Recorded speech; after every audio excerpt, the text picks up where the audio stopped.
బాబా వంగా చెప్పిన జ్యోతిష్యం ప్రకారం ఆగస్టు నెలలో అదృష్టం కలిసొచ్చే రాసులు ఇవే. బాబా వంగా గురించి ప్రత్యేకంగా చెప్పాల్సిన పని లేదు. ఈమె తన అంచనాల ద్వారా అనేక విషయాలను తెలియజేయడం జరిగింది. బాబా వంగా అసలు పేరు వాంగెలియా పాండే వాగుస్టెరోవా. ఈమె చిన్నతనంలోనే తుఫాను కారణంగా తన కంటి చూపును పోగొట్టుకుంది.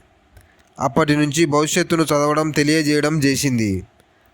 ముఖ్యంగా తన అంచనాల ద్వారా ప్రపంచంలో జరిగే అనేక సంఘటనల గురించి తెలియజేసింది.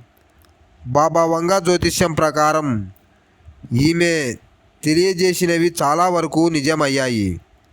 దీంతో బాబా వంగా జ్యోతిష్యంపై ప్రజలకు ఆసక్తి ఏర్పడింది. అయితే ఈమె ఆగస్టు నెలలో కొన్ని రాసుల వారికి అదృష్టం కలిసి వస్తుందని తెలియజేయడం జరిగింది. కాగా ఈ రాసులు ఏవో ఇప్పుడు మనం చూసేద్దాం. మొట్టమొదటిగా మేషరాశి. మేషరాశి వారికి ఆగస్టు నెలలో చాలా వరకు పనులు పూర్తి అవుతాయి. అంతేకాకుండా ఆదాయం కూడా విపరీతంగా పెరుగుతుంది. కుటుంబ సభ్యులతో తీర్థయాత్రలు చేసే ఛాన్స్ ఉంది. ఇది మీకు ఆర్థికంగా, ఆరోగ్యపరంగా, మానసిక పరంగా అన్ని విధాలుగా కలిసి వస్తుంది. రెండవది కుంభరాశి. కుంభరాశి వారికి కూడా ఇది అనేక లాభాలు తీసుకొస్తుంది. ఆగస్టు నెలలో ఈ రాశి వారికి చాలా అద్భుతంగా ఉంటుందంట.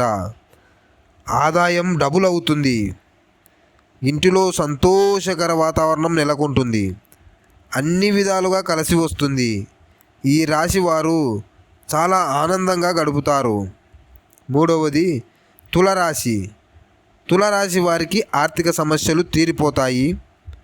చాలా రోజుల నుంచి ఎవరు అయితే అప్పుల బాధలతో సతమవుతున్నారో వారు ఈ సమయంలో చాలా ఆనందంగా గడుపుతారు. పట్టింది బంగారమే, ముట్టింది ముత్యమే అవుతుంది. అంతేకాకుండా అన్ని విధాలుగా వీరికి కలిసి వస్తుంది. ఆదాయం కూడా చాలా వరకు డబుల్ అవుతుంది. నాలుగవది ధనస్సు రాశి. ధనస్సు రాశి వారికి ఎప్పుడూ రాని గుర్తింపు ఈ సమయంలో వస్తుంది. ఆదాయం త్రిబుల్ అవుతుంది. అంతేకాకుండా అనుకున్న పనులన్నీ కూడా చాలా వరకు పూర్తి చేసుకుంటారు. ఇది వారికి చాలా బెస్ట్ సమయం. మీ రాశి ఏదో క్రింద కామెంట్లో తెలపండి, వివరాలు తెలియజేస్తాం.